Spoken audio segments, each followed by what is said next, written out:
Olá a todos, sejam muito bem-vindos. Estamos indo aí para o terceiro capítulo do livro da autoconfiança. Eu sou o Bruno Weigert, estou aqui com vocês, falo do Brasil, e hoje a gente está aqui com uma roupa mais descontraída, porque é feriado aqui no Brasil, e o Gabriel, meu irmão, meu sócio, que está junto para a gente discutir aí sobre o livro. E aí, Gabriel, tudo bem? E aí, Bruno, tranquilo? Tudo bem, pessoal? Tudo maravilha. E é feriado aí nos Estados Unidos também? Não, não, mas como a gente trabalha basicamente do Brasil, né? Então acaba seguindo o feriado também do Brasil. Mas eu penso que esse projeto aí, até por isso que eu tô aqui no, perto dessa árvore aqui, eu penso que esse projeto realmente é uma coisa mais descontraída, que a gente possa bater um papo e dar de presente pra galera aí algumas informações sobre o livro e sobre o universo das vendas de maneira geral. Muito bacana, Gabriel. E dando continuidade, a proposta então desse nosso encontro, nós vamos fazer sempre os encontros por capítulo.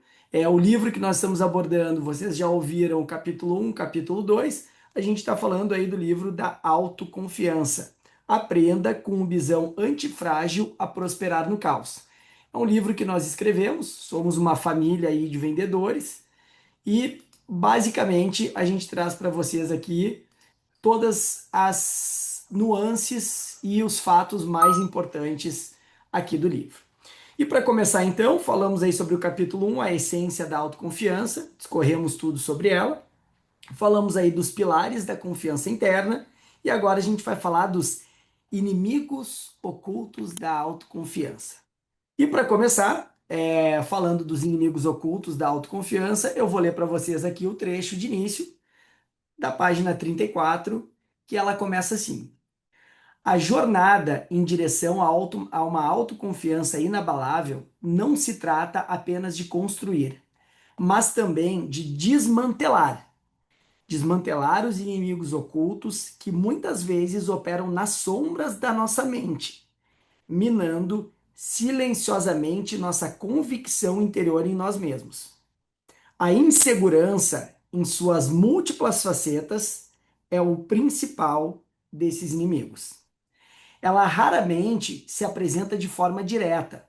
Ao contrário, disfarça-se de outras formas ou se manifesta em comportamentos que, à primeira vista, parecem o oposto dela. Para construir uma autoconfiança robusta e duradoura, é essencial reconhecer e desmistificar esses sabotadores que habitam em nossa mente e em nossas ações. Essa escolha de confrontar a insegurança exige grande coragem, pois é um mergulho nas profundezas das próprias vulnerabilidades, mas é o único caminho para não se permitir enfraquecer. Então, Gabriel, para iniciar o capítulo 3, para a gente começar a falar dos inimigos ocultos da autoconfiança, eu queria que você trouxesse aí um pouquinho de quais são esses parasitas invisíveis que acabam dominando a nossa mente. Acho que você trouxe uma boa expressão, parasitas invisíveis. É uma boa definição do medo, porque o medo, ele, conforme a gente vai não enfrentando e dando força para ele, e um dos principais inimigos é o medo, né, que a gente já falou um pouco nos outros episódios, mas o medo, ele tem um circuito do medo, né? Então, quando a gente enfrenta, quando a gente vê algum objeto, a gente está caminhando na rua, a gente vê algum objeto que a gente não sabe se é uma corda ou é uma cobra, por exemplo, e a pessoa tem medo de cobra, pegando como exemplo isso, ativa dentro do cérebro da pessoa esse circuito. As informações elas passam para o córtex pré-frontal e essas informações vão para as amígdalas cerebrais, que são o alarme do medo. Nós temos as amígdalas que ficam na região da garganta, mas nós temos as amígdalas cerebrais também, e elas funcionam como o alarme do medo. Então, quando a gente vê alguma condição que a gente tem medo, e essa informação passa para as amígdalas cerebrais, às vezes até se instaura o pânico, aumenta o batimento cardíaco, a sudorese, que ocorre esse circuito do medo. Só que o ápice desse medo ou desse pânico, ele dura em torno de 10 minutos. Se você consegue controlar ou enfrentar esse medo durante 10 minutos, você consegue dominar esse processo do medo. E por que que eu estou falando tudo isso, Bruno? Porque normalmente o grande inimigo da oculto aí da autoconfiança e tudo mais tem relação com a pessoa não querer ter problema. Então, as pessoas normalmente fogem dos problemas. Elas querem fazer de tudo e aí a gente arremete lá na hoje eu acho que como é feriado, estou pensando um pouco em história, mas lá no Harari, no livro do Sapiens, Uma Breve História da Humanidade, ele fala que possivelmente na Revolução Agrícola, 10 mil anos atrás, possivelmente ocorreu uma revolução religiosa também, que é quando o Homo sapiens passa a se estabelecer e deixa de ser caçador-coletor, né, e passa a se estabelecer e deixa de ser nômade. E nessa territorialidade que ele começa a ter, ele começa a ter que dominar as árvores, as plantas e os animais. E nessa tentativa de dominar as plantas e os animais, ele começa a fazer promessas ou juras eternas de devoção aos deuses. Então você vê que nessa tentativa de dominar algo, o Homo sapiens passa, e aí tem relação com o medo e tudo mais, ele passa a querer ter alguém que possa suprir essa necessidade dele. E aqui eu nem estou entrando no mérito religioso, eu acho que cada um tem a sua maneira de pensar e a gente respeita muito isso.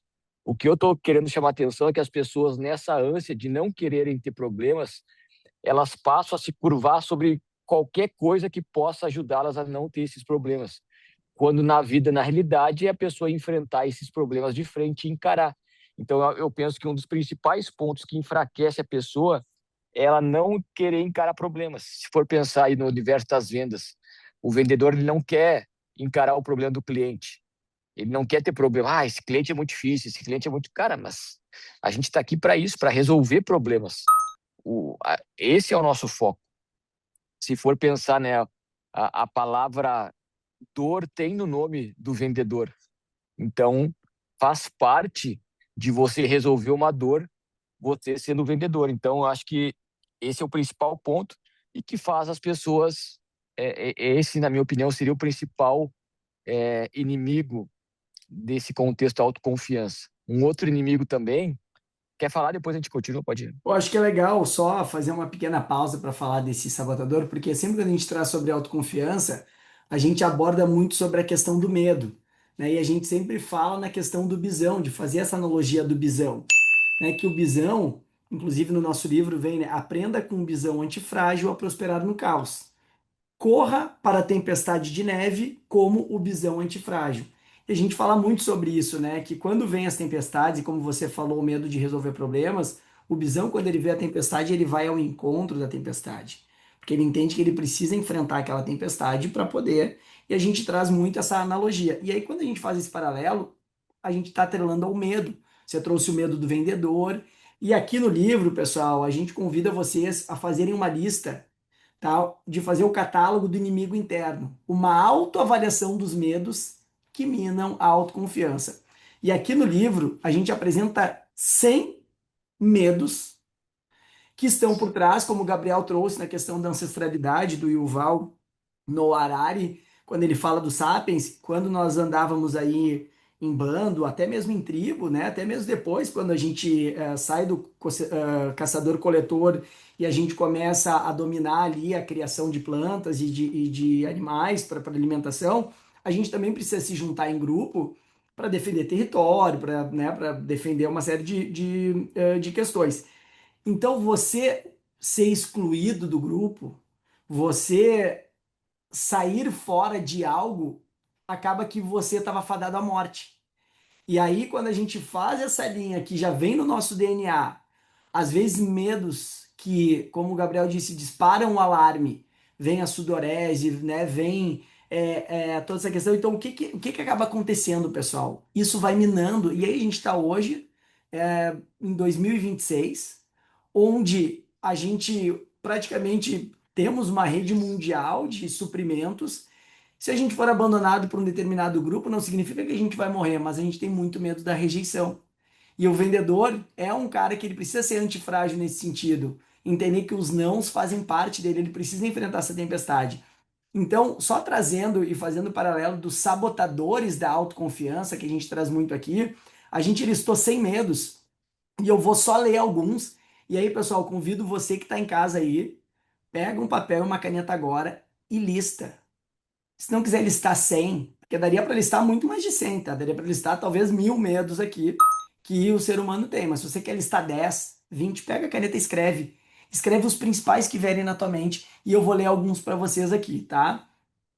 Medo de ser abandonado, medo de não ser bom o suficiente, medo de não ter dinheiro, medo de ser demitido, medo de não fazer algo direito, medo de brigar, medo de competir, medo de não ter razão, medo de não ser compreendido, medo que não responda as minhas mensagens, medo de não ter parceiro, medo de dizer eu te amo, medo do escuro, medo de ter um acidente, medo de perder alguém querido, medo de falar em público, medo de ser julgado, medo da rejeição, medo de falhar e medo de sucesso. Eu listei, eu falei 20, mas a gente poderia aqui seguir. E aí, pessoal, vocês encontram, tá? Inclusive, essa parte que está muito didática nessa parte do medo.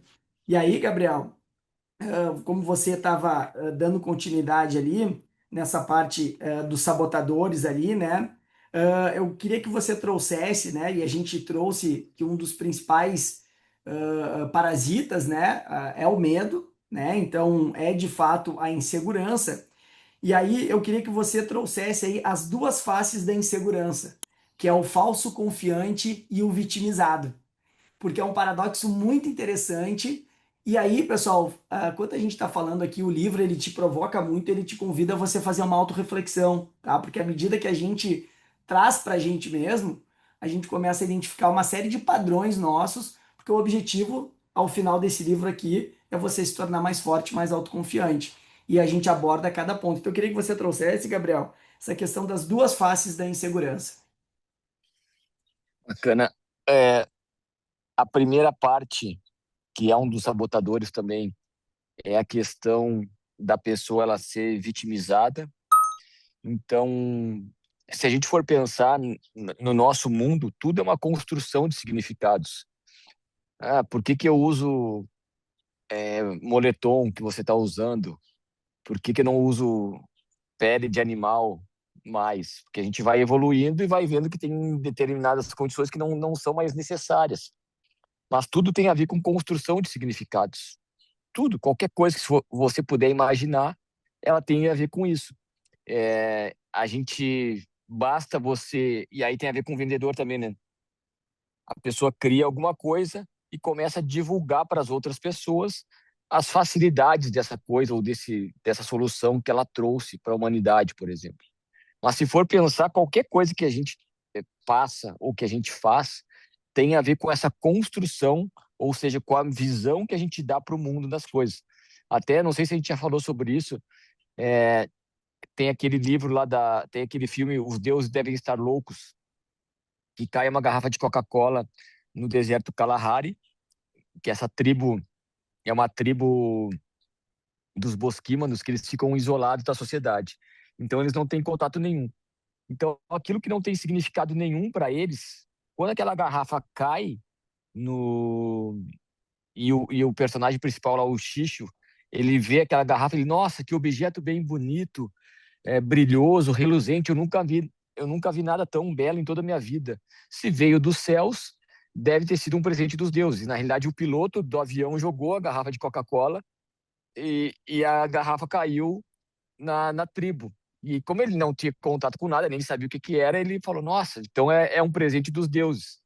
Então aquilo que não tinha significado nenhum, eles passam a dar um significado imenso para as coisas. Até o momento que aquilo começa a dar briga entre a tribo, e ele fala o seguinte: Não, então isso é dos demônios. Eu vou até o final do mundo para me desfazer desse objeto. Então veja, um simples exemplo desse que eu estou trazendo, a quantidade de significados, né? Quem quiser depois aprofundar pode procurar no YouTube, é uma resolução ruim, mas dá para você entender sobre isso. Pode ver no A gente nosso coloca, Instagram também. Pode acessar o nosso Ah, Instagram, weigerts.com, e lá a gente tem ali uma pequena explanação sobre isso. legal. Então, assim, aquilo que não tinha significado nenhum, importância nenhuma, eles passam a dar uma significância enorme. E assim é com a nossa vida. Por que que eu estou falando isso? Porque hoje a gente vive tempos de vitimismo. Nós vivemos tempos do pessoal da sociedade querer enfraquecer as pessoas. Não, ó, você é coitadinho mesmo. Ó, a vida é injusta com você e tudo mais. E aí o que que acontece? A pessoa entra nesse mecanismo de quanto mais ela reclama, mais atenção ela ganha das pessoas, porque ela aprendeu que ela se vitimizando, ela vai ganhar a atenção das pessoas. Só que isso, por um lado, é como se a pessoa tivesse lentamente é, é, fritando ou queimando a mentalidade dela quando ela começa a fazer isso. E aí ela sempre acha que ela nunca vai conseguir fazer as coisas, que ela é vítima, que ela é coitada. Então isso aí é um dos grandes sabotadores da autoconfiança. Outro sabotador que você falou aí é a arrogância. A pessoa ela acha que ela é superior aos outros. E aí até o pessoal fala assim, né? Tem um vídeo do Mário Sérgio Cortella que ele fala o seguinte: já imaginou, conhece gente que fala que você sabe com quem você está falando? E aí ele faz toda uma construção mostrando que a gente vive numa galáxia dentro de milhões de galáxias que vai desaparecer e a gente vive num planetinha que gira em torno de uma estrelinha e a gente é uma coisinha de nada frente a essa imensidão toda. Aí a gente fala, você sabe com quem você está falando? Aí ele até brinca, você tem um tempo para explicar para a pessoa com quem ele está falando, né? Então, assim, a gente acha que a gente é a última bolachinha do pacote. Aí até uma pessoa nesse vídeo fala assim, tá, mas e o Romário? Não, o Romário é diferente. Então, então assim, mas brincadeiras à parte, o que que eu tô falando com isso? Eu tô dizendo que a pessoa ela se coloca num patamar acima para não entrar em contato com as suas mazelas, com as suas fraquezas. Mas eu vou te dizer uma coisa, entre a pessoa arrogante e a pessoa insegura, eu prefiro a pessoa arrogante, porque pelo menos ela não está se enfraquecendo. Mas a arrogância não é autoconfiança. Não, mas eu tenho excesso de autoconfiança. Não. Excesso de autoconfiança é arrogância. A autoconfiança não precisa ter excesso. Ela é o que é. Ela por si só se basta. Então, quando a gente coloca a gente num patamar acima, a gente esquece que a gente está interagindo com as pessoas. E o que vão ficar, de fato, são as relações com as pessoas. Então, isso é o ponto mais importante que tem. Aí, um outro ponto, Bruno, que tem a ver com essa geração mimimi que a gente estava falando, do vitimismo, é que as pessoas não gostam de pessoas autoconfiantes. As pessoas têm dificuldade de lidar com pessoas autoconfiantes. Por quê?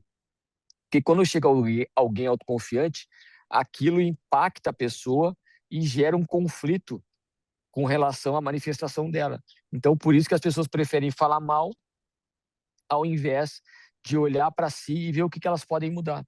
Esse é um outro ponto de minador da autoconfiança. Não, maravilha, Gabriel. E aí, só trazendo aqui das duas faces, né? Porque como você bem explicou, essas duas faces vêm de uma mesma raiz, que é a insegurança.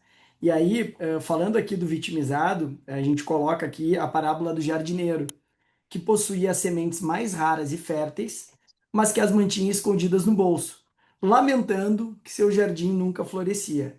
Ilustra essa condição. Ele não reconhecia a sua própria capacidade de criar beleza e abundância, preferindo a inação e a lamentação. A mentalidade de vítima é semelhante. O indivíduo possui recursos e potencial, mas não os reconhece, preferindo a dependência e a submissão.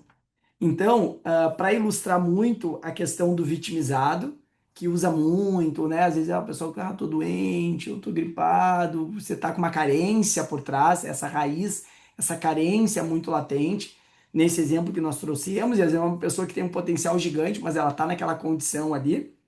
E a gente traz uma outra, falando na questão do falso confiante, né? Ou arrogante, que é a lenda do jovem rei que apesar de ser o governante legítimo, nunca se sentiu digno do trono. Para esconder sua insegurança, ele usava uma coroa exageradamente grande e uma voz altiva, constantemente humilhando seus súditos e exibindo seu poder de forma tirânica. Ele acreditava que essa demonstração de força o faria respeitado, mas na verdade ele apenas revelava sua profunda falta de convicção interior. O falso confiante, assim como o jovem rei, usa a arrogância como uma armadura, que ao invés de proteger, o isola e impede em seu verdadeiro crescimento e a consolidação de uma autoconfiança genuína. Então, acho que esses dois principais, né, ter essa balança, fazer uma análise, né, tanto dos teus medos e como você está agindo, tá, né, na ação, se você está sendo falto confiante ou vitimizado para determinadas situações da tua vida, eu acho que é uma reflexão muito legal. E aí, Gaga, E como que aí, você... Pode falar, pode falar. eu ia falar que nessa questão de relações, não existe ninguém melhor que ninguém. Porque se for pensar, cara, a gente vai voltar todo mundo pro mesmo. Que nem o pessoal brinca do pó ao pó, né? Claro que daí tem uma visão espiritual de outras vidas, enfim, que a gente pode até abordar, que são coisas que a gente também pensa, mas assim, do ponto de vista desse corpo físico, a gente, cara, vai estar todo mundo no mesmo barco. Não tem muito para onde correr. E as pessoas passam achando que são superiores e na realidade isso só atrapalha a conexão, atrapalha a profundidade, atrapalha a pessoa mostrar sua melhor versão para o mundo, É isso. tentando se preservar atrás de uma máscara. Então, na realidade, essa pessoa é insegura, ela tá precisando se provar de algo que ela não não não tá bem resolvido dentro dela. Não, excelente. E aí, eu gosto, a gente sempre traz também nas consultorias e nas palestras que nós damos nas empresas, né? Sempre com o objetivo de reconectar as pessoas com a melhor versão delas mesmas e ir em frente das suas tempestades, né? E agir. A gente sempre traz muito a questão do efeito Dunning-Kruger, né? Falando do arrogante Uhum. ou do, que nem você falou, o excesso de autoconfiança. Que o efeito é o seguinte: quanto menos conhecimento gera, mais arrogância. Então, o efeito Dunning-Kruger, ele basicamente ele é quando você está iniciando em algo, você basicamente ouve ou lê algo muito superficial e você acha que você já é expert. E à medida que você vai aprofundando o teu conhecimento, depois de horas, quando você se torna um especialista, na verdade você vê o quanto você ainda não sabe.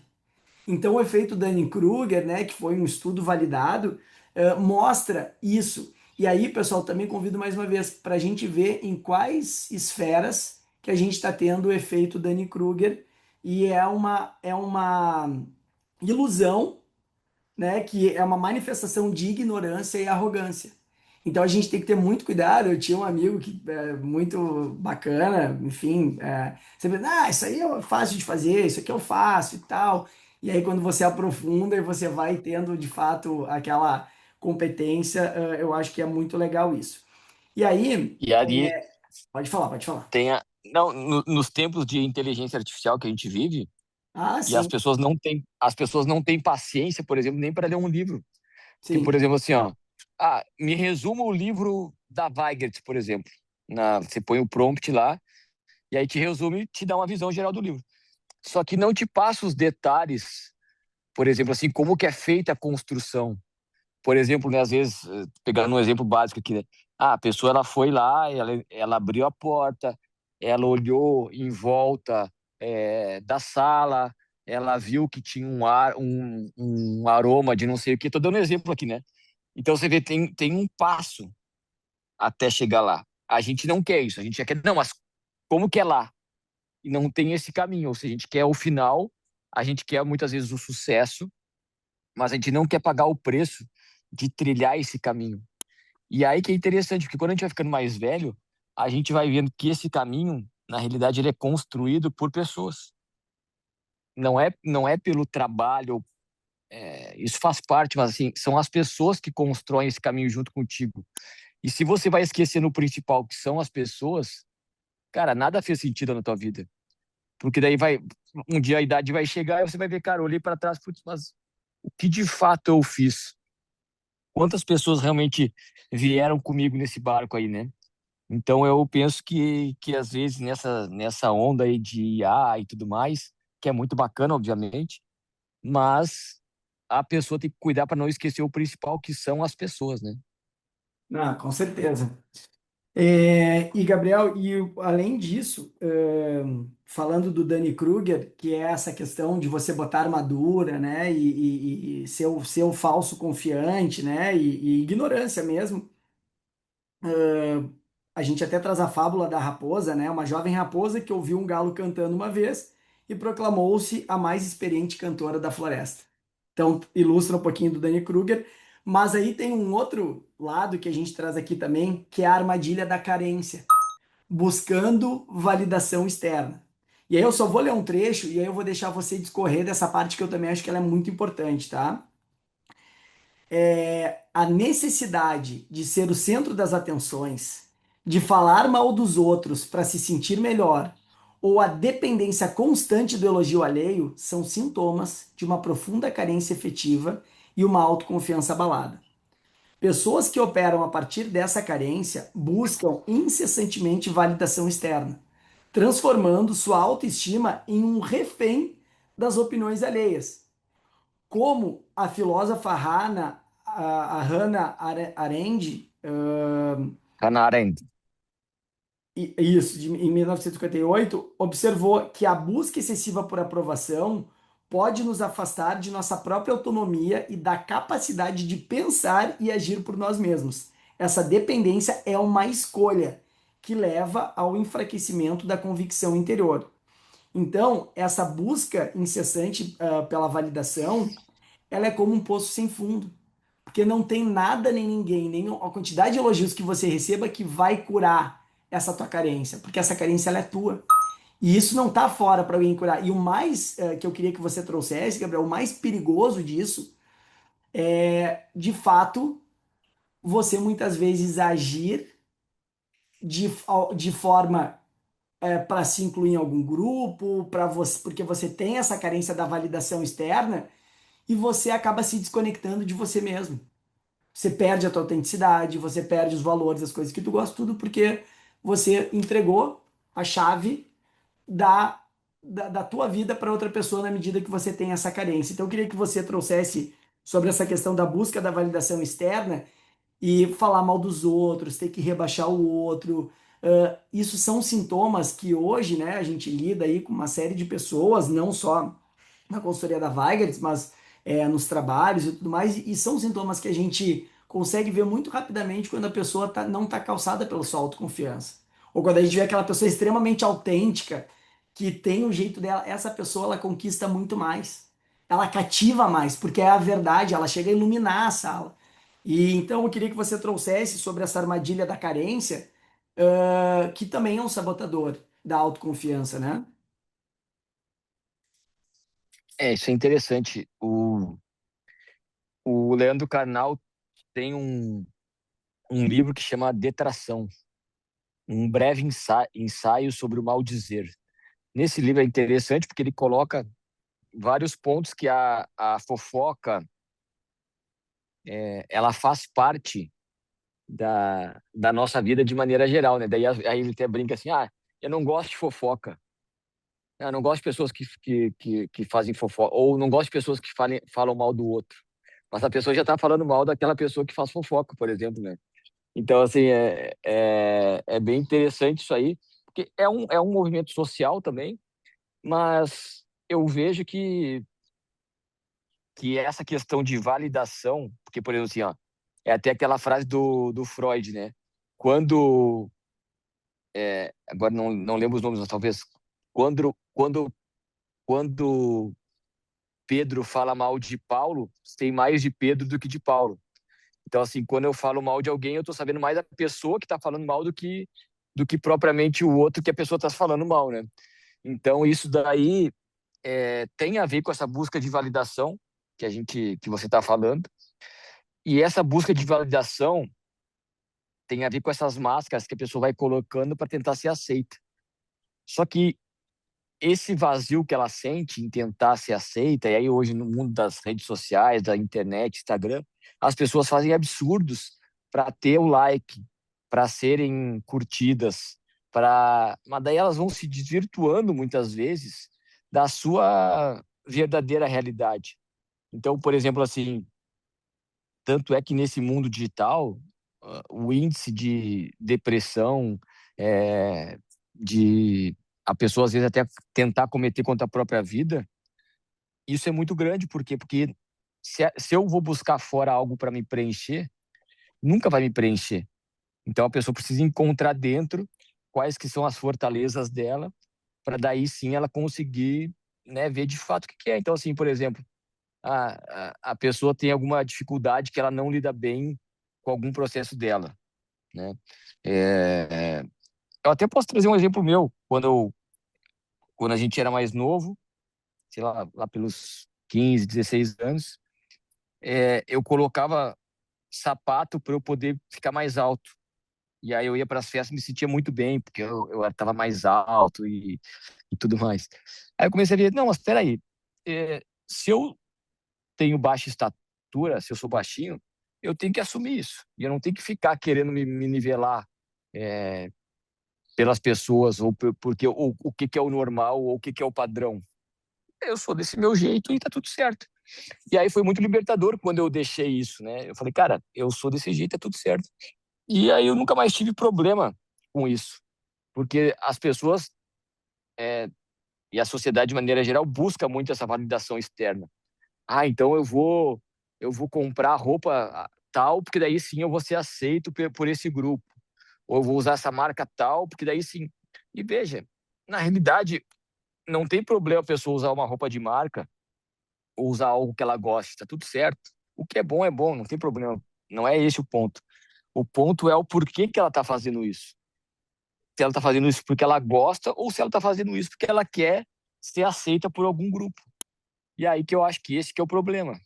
E aí você vai conversar com uma pessoa dessas, você vê que é uma pessoa superficial, que não te agrega muita coisa. E aí você vê ali que, tá, o que que agregou de fato conversar com essa pessoa?